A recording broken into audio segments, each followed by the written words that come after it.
तो गाइस कैसे हैं आप सब लोग। Supreme of the demon cult के एपिसोड 17 के साथ हाजिर हो। तो लास्ट एपिसोड के एंड पे हमने देखा था कि मिस रैन जो होती है हमारे यूगैंग से कहते हैं कि नहीं, अब से मैं यहाँ पर तुम्हारी वफादार हूँ, आज के पास मैं सिर्फ और सिर्फ तुम्हारे लिए काम करूंगी और तुम्हारी लॉयल रहूंगी। तो हमारे यूगैंग इस बात से काफी ज्यादा हैरान होता है, फिर साथ से कहता है अगर ऐसी बात है तो फिर तो बहुत ही अच्छी बात है, लेकिन मुझे ये बताओ कि तुम सुबह सुबह के वक्त इस वक्त मुझे ये तो कहने के लिए बिल्कुल भी नहीं आई होगी कि तुम मेरी वफादार हो या फिर तुम मेरी नौकरानी बन गई हो। तो इसी के साथ ही वो कहते हैं कि नहीं माय लॉर्ड, मैं यहाँ पर आपसे माफी मांगना चाहती हूँ कि अभी तक मैंने आपके जो भी बुरा बर्ताव किया उसकी वजह से मैं आपसे माफी मांगने के लिए आई हूं और साथ ही मैं यहाँ पर आपके लिए एक मशवरा भी लेकर आई हूं। तो यूगैंग कहता है कि बताओ कि अब यहाँ पर तुम मेरे लिए क्या मशवरा लेकर आई हो। तो वो कहते हैं कि हमारे सेक्टर के अंदर अगर यहाँ पर देखा जाए तो ग्रीन फॉरेस्ट का जो किंग है वो तो बस एक बेवकूफ इंसान है। अगर यहाँ पर कोई ग्रीन फॉरेस्ट को चला रहा है, जो उसके यानी किंग को पीछे से ऑर्डर्स देता है या फिर उसे यहाँ पर पूरी तरह से कंट्रोल कर रहा है, वो यहाँ का एडवाइजर है। अगर आपने यहाँ पर एडवाइजर को रास्ते से नहीं हटाया तो फिर यहाँ पर आपके लिए बहुत बड़ी दिक्कत हो जाएगी और आप कभी भी यहाँ पर ग्रीन फॉरेस्ट के असली राजा नहीं बन पाएंगे।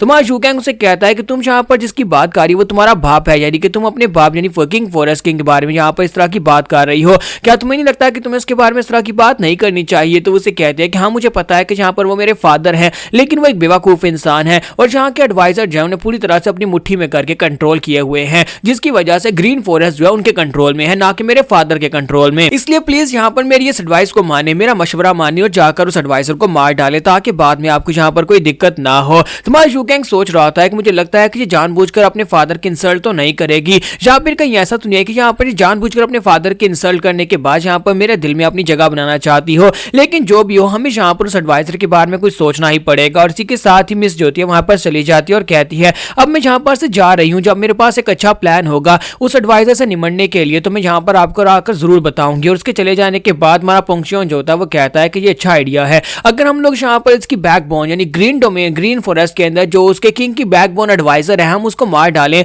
तो फिर ज्यादा बेहतर रहेगा ताकि बाद में यहाँ पर आपको दिक्कत ना हो। तो हमारा यूगैंग उसे कहता है कि तुम्हें यहाँ पर हर वक्त मारने की सूझती रहती है, क्या तुम यहाँ पर हर किसी को मार डालोगे तो फिर हम लोग यहाँ पर रूल किस पर करेंगे। उसने कहा ना कि वो एक बहुत ही समझदार इंसान है, तो अगर हम उस समझदार इंसान को अपनी साइड पर ले लें तो कल को वो हमारे काम आ सकता है। तो पोंक्सियोन उसकी बात सुनने के बाद वहीं पर थोड़ी देर के लिए हैंग हो जाता है। तो हमारा यूगैंग सोच रहा था कि कहीं ये बहुत ज्यादा गुस्सा होकर मेरे पर ये अटैक ना कर दे कि मैंने यहाँ पर कुछ गलत बोल दिया, क्योंकि डिमोनिक तरीके इस तरह से काम नहीं करते। तो इसी के साथ ही पोंक्सियोन जो होता है वो कहता है कि जंग मास्टर, कल आपने यहाँ पर सभी लोगों के सामने उस चेयर को उठाकर मेरे सर में दे मारा था और आज यहाँ पर आपने यहाँ पर एडवाइजर को ना मारने के ऑर्डर्स जारी किए हैं। मुझे लगता है कि हमारा यूगैंग जो होता है उसकी इतनी बात होता है तो बहुत ज्यादा घबरा जाता है और कहता है मुझे लगता है कि मैं यहाँ पर मरने वाला हूँ, इसे लगता है कि मैं एक डिमोनिक लीडर बनने के लायक नहीं हूँ। लेकिन इसी के साथ ही पोंक्सियोन जो होता है वो काफी खुश होकर कहता है कि मुझे लगता है कि आप यहाँ पर एक परफेक्ट रूलर बन सकते हैं, जो मैं नहीं सोच सका वो आपने यहाँ पर सोच लिया। कल कुर्सी उठाकर मेरे सर में मारकर सभी लोगों के जहन में डर बिठा दिया कि मैं यहाँ पर सभी का राजा हूँ,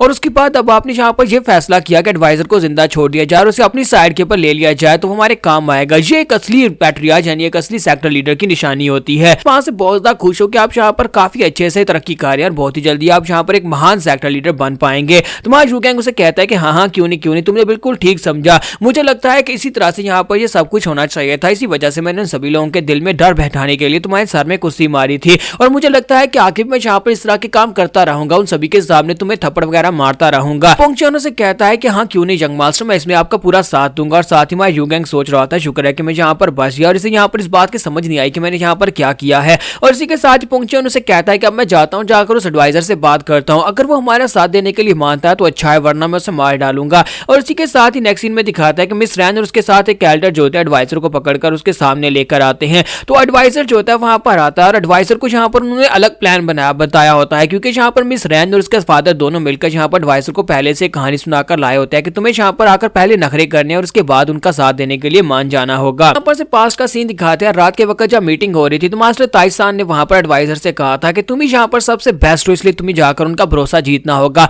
अगर तुम उनकी साइड के ऊपर चले जाते हो तो उनकी साइड के ऊपर जाने के बाद तुम यहाँ पर सबसे बेस्ट कैंडिडेट हो, तुम उनके खाने में पॉइजन डाल सकते हो और उन्हें इस बात के ऊपर शक भी नहीं होगा। तो वो कहता है कि हाँ ठीक है, मैं ये करने को तैयार हूँ। जबकि मिस रैन जो होती है वो कहती है कि तुम्हारे लिए परेशान होने की जरूरत नहीं है, मैं जाकर उनके सामने तुम्हारी इतनी तारीफें करूंगी कि तुम यहाँ पर सबसे बेस्ट और वो तुम्हें अपने साथ मिलाने के लिए पूरी कोशिश करेंगे और तुम्हें कहेंगे कि हमारी साइड के ऊपर आ जाओ, तुम्हें बस पहले थोड़े नखरे करने और उसके बाद उनकी साइड के ऊपर आ जाना। तो जैसे ही वहां पर सीन प्रेजेंट में आता है तो पोंक्सियोन उसे कहता है कि मैंने सुना है कि तुम यहाँ पर ग्रीन फॉरेस्ट में सबसे ज्यादा महान और समझदार हो, तो बताओ क्या वाकई में तुम यहाँ पर समझदार हो। एडवाइजर जैसे वहां पर कुछ बात करने लगता है, उसके सवाल का जवाब देने लगता है, पोंक्सियोन उसे गले से पकड़ता है और उसी के साथ गले से पकड़कर वहां पर उसकी गर्दन मोड़ देता है और साथ उसे कहता है कि मेरे यंग मास्टर ने मुझे कहा है कि हम लोग यहाँ पर तुम्हें यूज कर सकते हो और तुम्हारी हिम्मत कैसे भी यहाँ पर आगे समय ना करने की, तुम यहाँ पर ना कार्य नहीं पाओगे। पहले मैं तुम्हें बुरी तरह से पीटूंगा और उसके बाद यहाँ पर तुमसे सवाल पूछूंगा क्या तुम यहाँ पर हमारे लिए काम करोगे या फिर नहीं। तो वो उसे बहुत ही बुरी तरह से पीट रहा था, जबकि वो चिल्ला चिल्लाकर उसे कह रहा था कि मैं दूंगा, मैं तुम्हारा साथ देने को तैयार हूं। लेकिन पुंगचोन उसकी बात नहीं सुनता, जहां तक उसके हाथ पैर भी तोड़ देता और कहता है हमें यहाँ पर तुम्हारी सारी की सारी विजडम, तुम्हारी सारी की सारी नॉलेज चाहिए होगी।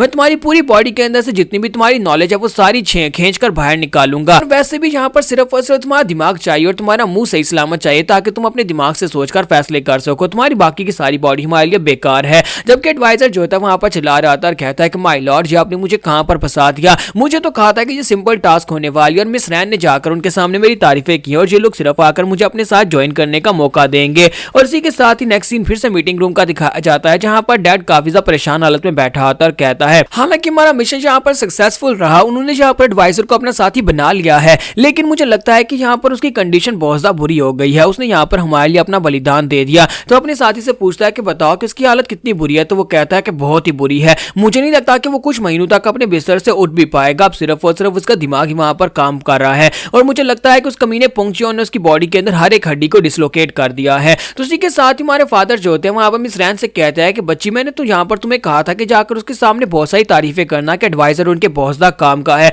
लगता है कि तुमने ठीक से अपना काम किया नहीं, तुम्हें ठीक से अपना काम करना चाहिए था। तो मिस रैन उनसे कहते हैं मैंने अपना काम ठीक से किया था, मैं उनके सामने जाकर उसकी तारीफें नहीं कर रही थी, बल्कि मैंने जाकर उनसे कहा था कि एडवाइजर को मार डालो ताकि मैं जाकर उनका भरोसा जीत सकूं। हमें बस यहाँ पर उनका भरोसा जीतना था। अगर मैं ऐसा करूंगी, एडवाइजर को उनके हाथ से मरवा दूंगी, तो उसके बाद उन्हें मेरे पर पूरा भरोसा हो जाएगा। ये बात सुनते ही वो सभी लोग हैरान हो जाते हैं और कहते हैं कि ये तो पूरी कमीनी निकली, ये यहाँ पर अपनी साथियों को मरवा कर खुद उसका भरोसा जीतने की कोशिश कर रही है। तो हमारी मिस रैन उनसे कहते हैं कि देखो अब जहाँ पर उसे हमारे पर पूरा भरोसा हो गया है कि हम लोग उसके काम किया। जब मैंने उसके सामने जाकर बात की एडवाइजर की और एडवाइजर भी अब उनके साथ मिल चुका है, यानी कि उनसे पीटने के बाद उन्होंने उसे अपने साथ मिला लिया है। अब हम लोग यहाँ पर उसके खाने में पॉइजन डाल सकते हैं। फादर आप बिल्कुल ही परेशान होने की जरूरत नहीं है, एक एडवाइजर के बदले में अगर यहाँ पर हम सभी की जान बचती है तो किसी को परेशान होने की जरूरत नहीं है। तो इसी के साथ ही फादर उसे कहता है कि तुम्हारी बात बाद में करेंगे, पहले हम लोग यहाँ पर उस पॉइजन को खाने में डालने के बारे में सोचते हैं। तो वो अपने साथी से पूछता है कि बताओ कि उसके खाने की रूटीन क्या है। तो वो कहता है कि वो डेली अपना खाना खा रहा है और एक दिन भी अपना खाना मिस नहीं करता।